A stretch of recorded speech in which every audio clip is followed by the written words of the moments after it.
Ayer el presidente López Obrador rindió su último informe de gobierno. Desde hace muchos años el formato cambió. Todavía pues en el sexenio de de Vicente Fox, el presidente asistía a San Lázaro y ahí pues entregaba no solamente el informe por escrito, sino también el mensaje político. Se rendía desde la tribuna de San Lázaro, pero bueno, con la polémica que se dio en torno de la elección del 2006, eso se acabó y desde entonces pues ningún presidente de la República ha estado en San Lázaro, pues más que para la toma de posesión, y los informes y sobre todo el mensaje político del informe se ha hecho fuera. Ayer lo hizo el presidente López Obrador en el Zócalo. Fue probablemente su último mitin en el Zócalo, después de que este lugar fue emblemático para su trayectoria. Y vamos a platicar sobre el contenido de este mensaje de más de 2 horas con el doctor Arturo Ponce Urquiza, politólogo, catedrático de la UNAM y consultor en seguridad nacional e internacional, quien ha estado ya varias veces con nosotros aquí en la primera emisión. ¿Cómo estás, Arturo? Muy bien, siempre agradecido con toda la invitación. Muchas gracias. Bueno, pues, ¿qué te pareció en general el mensaje del presidente? Yo creo que acabas de decirlo muy bien. Fue el último meeting, el último gran eslogan a favor de su imagen presidencial, pero lo que nos deja es una gran cuestión.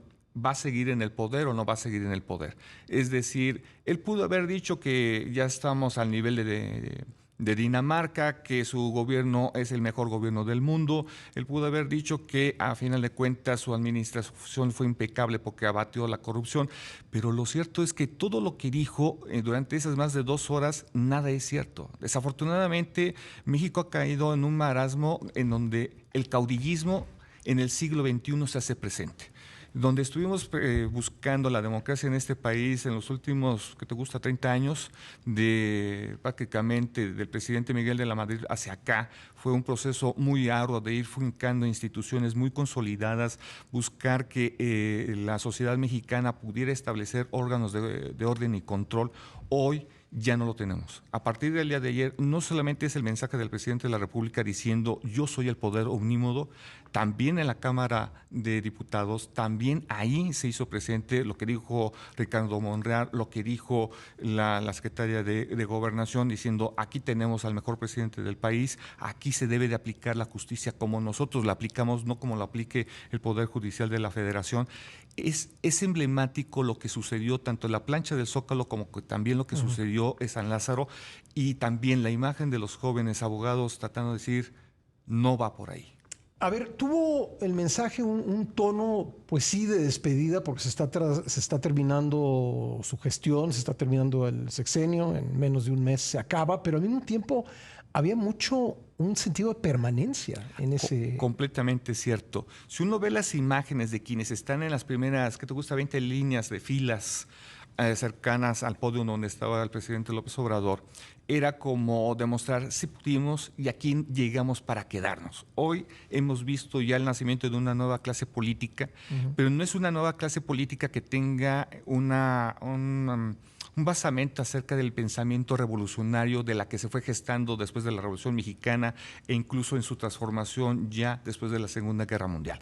Hoy tenemos una clase política resentida, una clase política que buscó el poder por muchas formas, algunos a través del CEU, esta organización que tuvo la universidad hace algunas décadas, el Comité Estudiantil Universitario, muy rancia su perspectiva acerca de cómo debe ser el gobierno, pero también muy amargados por no haber alcanzado las cúpulas del poder hace algunos años. Te lo digo yo como universitario, que viví esa parte, yo estando en la preparatoria y después en la licenciatura, la amargura de muchos de ellos. Y hoy se ve reflejada en este tipo de grupos cómo tratar de hacerse del poder y que finalmente lo logran. Una suerte de revanchismo, digamos. Completamente cierto. Sí. Es un revanchismo político, pero cuidado, cuando es una institución pequeña, en términos formal de instituciones como es la UNAM. La UNAM es una gran institución, pero no es la nación.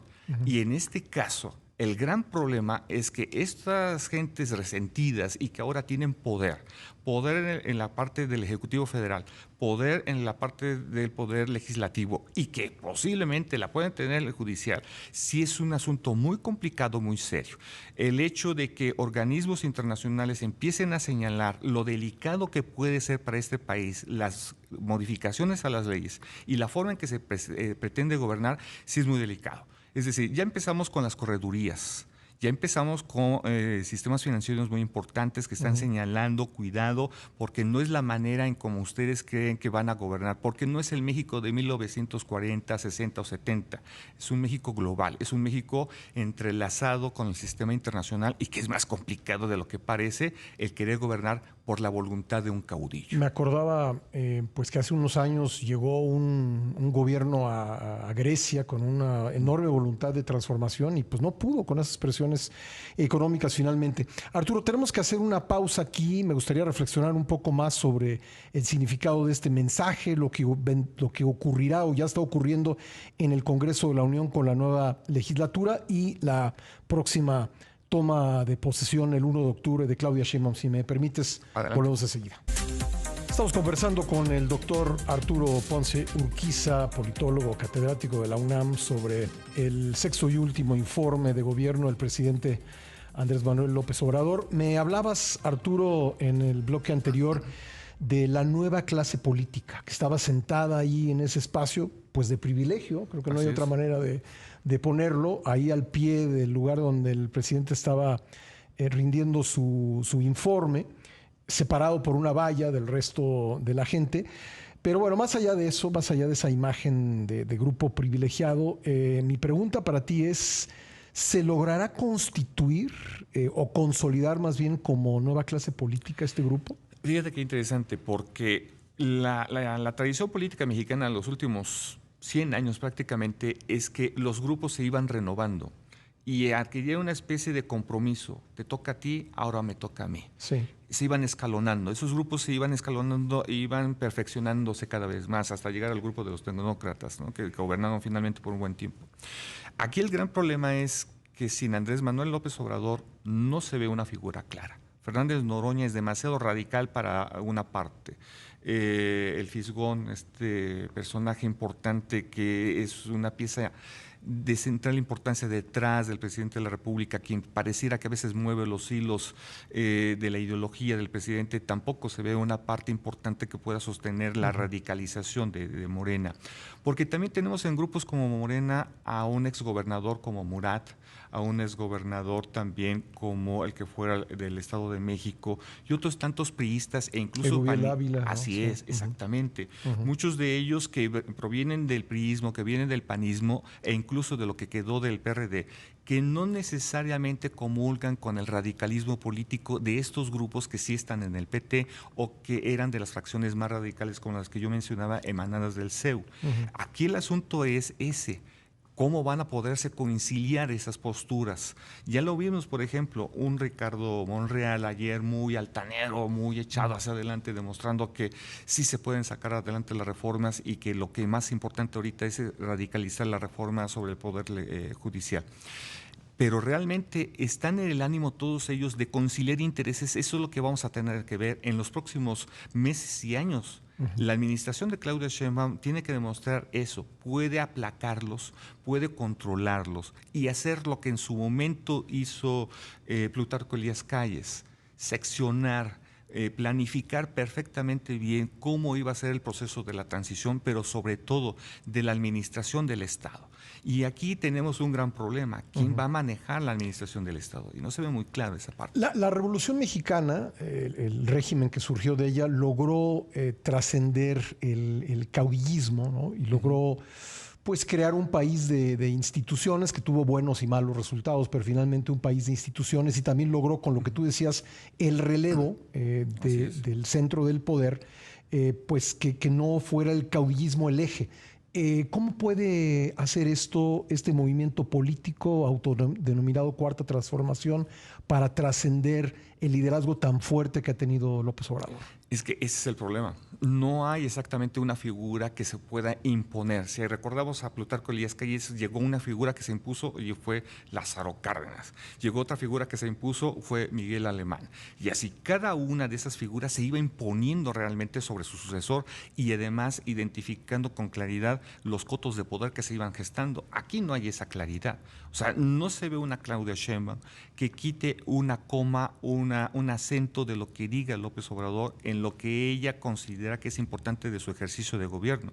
Ella intentando en algún momento decir, bueno, hay posibilidades que regresando a la ley sobre el Poder Judicial, lo pudiéramos aplazar. Y él dijo, no.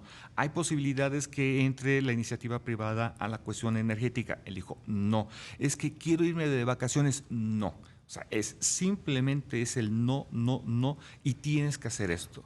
Y abundando un poquito más, los fines de semana donde ella pudiera encontrar los puntos de coincidencia para armar perfectamente su... No la dejó sola. Exactamente. No la dejó sola. Sí. No la dejaba que pudiera gestarse ella misma, ¿no? Yo creo que algunos han comentado que no la dejaban ni descansar, pero creo que ese no es el tema. El tema es que él, pues en lugar de que ella tuviera su propia gira por el país, su propia gira de agradecimiento, pues él se lo organizó.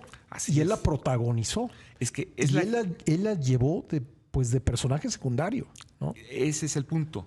Aquí te estoy organizando tu agenda para el próximo año y ya veremos qué puede suceder. Porque los proyectos que se van quedando en cada uno de los estados no son proyectos para terminar en 15 días, en un mes. Cuando menos es a 1 año, a 2 años. Es decir, ya te armé la agenda a partir de mi propia perspectiva de lo que yo quiero de Estado. Ya te armé la agenda de correlación con los que van a ser tus gobernadores, que van a estar gobernando al lado tuyo. Es armarte la agenda cuando menos de 1 a 2 años. Y eso es gravísimo, cuando una presidenta no tiene esa capacidad de movilidad. Ahora, déjame darte un contraargumento. Vamos a tener que ir a pausa y me gustaría que al volver habláramos un poco de eso. Pues se dice que el águila es el águila, la silla es la silla, la banda es la banda. ¿Qué tanto crees que una vez convertida ya en presidenta de la República, Claudia Sheinbaum pueda tomar esa distancia de de quien la impulsó políticamente, del expresidente, y que pueda asumir plenamente el poder e imprimir en el gobierno su propia agenda? Si quieres lo platicamos regresando del corte. Estamos conversando con el doctor Arturo Ponce Urquiza, politólogo catedrático de la UNAM. Arturo, ¿es descabellado pensar que a pesar de esta relación tan cercana que has descrito en los 2 bloques anteriores entre el presidente López Obrador y la presidenta electa Claudia Sheinbaum, ella pudiera a partir del 1 de octubre pues desarrollar su propia agenda, tomar distancia de su predecesor? Es complicado porque su campaña se montó sobre la imagen misma del presidente López Obrador. Se ve complicado porque prácticamente más de la mitad del gabinete es un gabinete López Obradorista. Se ve complicado porque quienes van a dirigir las 2 cámaras, tanto en diputados como senadores, son obradoristas, no son a favor de Claudia necesariamente. Bueno, fueron competidores. Son competidores. Y pensemos en algunos casos, el propio Marcelo Ebrard, un competidor muy serio y muy desafortunado para él el hecho de no haber llegado. Y que te puede traer algunas rencillas ahí con ella y ponerle 2 que 3 zancadillas. Pero lo cierto es que en el ánimo de las personas votaron no necesariamente por Claudia, votaron por la continuidad del proyecto de Andrés Manuel López Obrador, que eso es lo más importante. Y uno puede recordar mucho en pleno de la campaña, oír algunos de la 4T diciéndole a la gente, recuerda quién te ha apoyado los últimos años. Es López Obrador, no es Claudia. Claudia era una operadora, una persona importante para tenerle cierto control en la Ciudad de México, que no le pasara tanto. E incluso esta situación a la mitad de su sexenio, donde se pierden una buena cantidad de alcaldías, todo el mundo supuso, bueno, aquí ahora sí es el final de Claudia Sheinbaum, y en cambio la sostuvo. Bien, y ahí ya comenzaba a establecerse un vínculo muy interesante. Tú me sirves porque sabes articularte como yo necesito, como yo quiero. Perdiste, no hay ningún problema, pero las vamos a recuperar. Y el hecho es que casi lo lograron en esta última votación. Entonces, Claudia se maneja bajo esas características. Yo quiero pensar que en el ánimo de ella está obvio, el quiero ejercer el poder como debe de ser el poder presidencial en toda su magnitud, y en el caso del Estado mexicano, el ejercer el poder en toda su magnitud es un poder centralista, pero basado precisamente en cotos de alianzas y contrapesos que no necesariamente Claudia tiene. Estamos a un mes y aún falta la definición de los dos secretarios de Defensa y de Marina, y que son claves para la estabilidad y la gobernabilidad del país. Ellos van a refrendar la seguridad nacional, la seguridad interior del país. Y en una suerte de gran entramado con el secretario Harfuch, deberán de tener clarísimo la seguridad pública y por ende la seguridad interior de la nación. Tenemos grandes problemas que están cerniéndose, problemas que tienen que ver con la guerra en Ucrania, que estamos viendo las diferencias de China sobre Taipei, pero también el querer controlar el mar meridional de China. Tenemos la crisis durísima de gobernabilidad por el robo literal de Maduro sobre la oposición. La migración, grupos infiltrados de narcotráfico. Tenemos ya también grupos cárteles de narcotráfico, grupos armados, delincuenciales de venezolanos. Es decir, en México ha permeado en los últimos años un problema serio de gobernabilidad en prácticamente todo el país. Tenemos la infiltración de las triadas chinas prácticamente detrás de Palacio Nacional. Es decir, el presidente pudo haber dicho que este país estaba en calma y en total quietud, no pasa nada, pero lo que le deja a Claudia Sheinbaum es qué tengo que hacer para solucionar problemas tan graves incluso como por ejemplo en Chiapas, ¿no?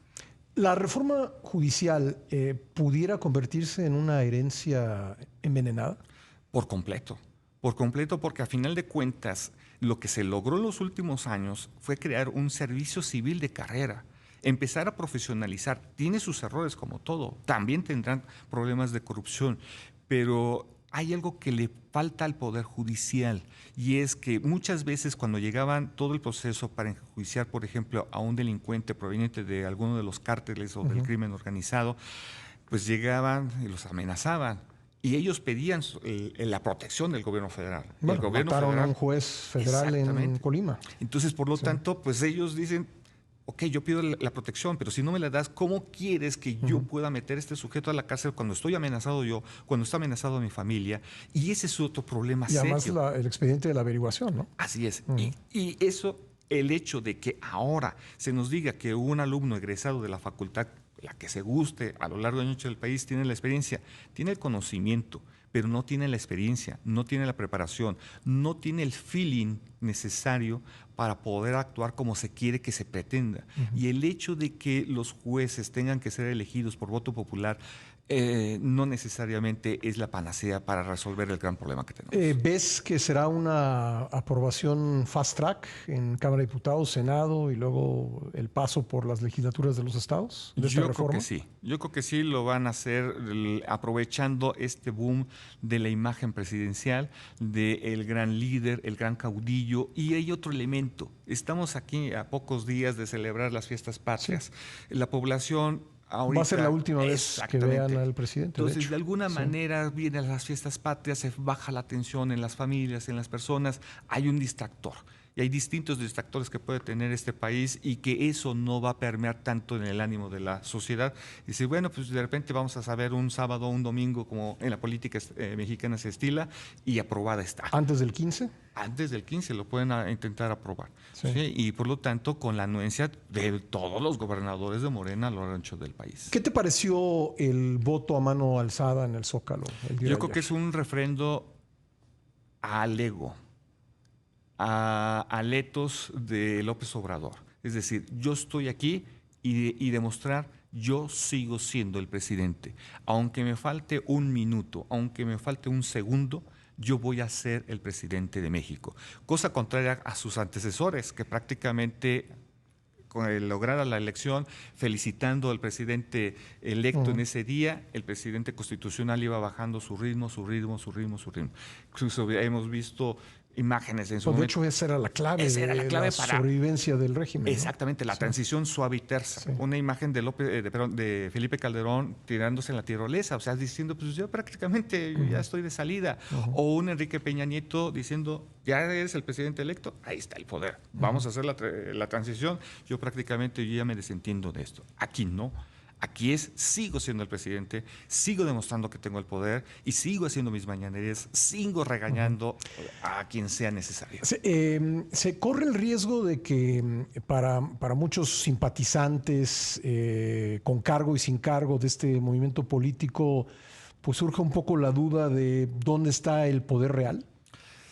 ¿Dónde reside? Sí. ¿Si en Palenque o en Palacio Nacional? Sí, yo creo que sí. Y sobre todo a mí me preocupa lo que empiecen a pensar en Washington, lo que empiecen a pensar en Bruselas, lo que empiecen a pensar en París, en Ottawa. Sobre todo, ¿por qué? Porque son los puntos medulares de nuestro comercio internacional. ¿Qué es lo que están pensando acerca de esta transición? Obviamente, en Washington están también muy preocupados de alguna manera de la transición que ellos van a tener, y la que viene también en Canadá. Ahorita las circunstancias en la Unión Europea son de otra índole, pero sin en cambio, recordemos que el propio presidente López Obrador les dijo borregada al Parlamento Europeo. Y entonces esto puede tener otras implicaciones de cómo pueda venir esa relación con ellos. Y acaba de decirle protectorado a Canadá, ¿no? Además. Por la coincidencia que tuvo en la crítica a la reforma judicial. Oye, ¿este voto a mano alzada fue un mensaje para Washington? Sí. El presidente soy yo y aquí tomo decisiones. Habremos de ver dónde van a sentar, si es que invitan a Ken Salazar en los festejos de los días patrios. Bueno, tenemos 1 minuto y medio. Dame tu pronóstico de cuál será el papel de la oposición el próximo sexenio. No tenemos oposición. Desafortunadamente, los que hoy son la oposición fueron los que gobernaron antes y fueron los que permitieron que llegara López Obrador. Y no midieron las consecuencias, lo dejaron crecer y hoy no saben qué hacer. Y hoy realmente esa oposición está completamente desarticulada y además con muchos dossiers de información que pueden tener en su contra. Entonces, se tiene que volver a reestructurar una oposición realmente que no tenga cola que le pisen y que entienda perfectamente en dónde está plantado México y hacia dónde debe ser su devenir. Arturo, muchas gracias. No, al contrario, siempre muchas agradecido. gracias por acompañarnos en el programa. El doctor Arturo Ponce Urquiza, politólogo catedrático de la UNAM.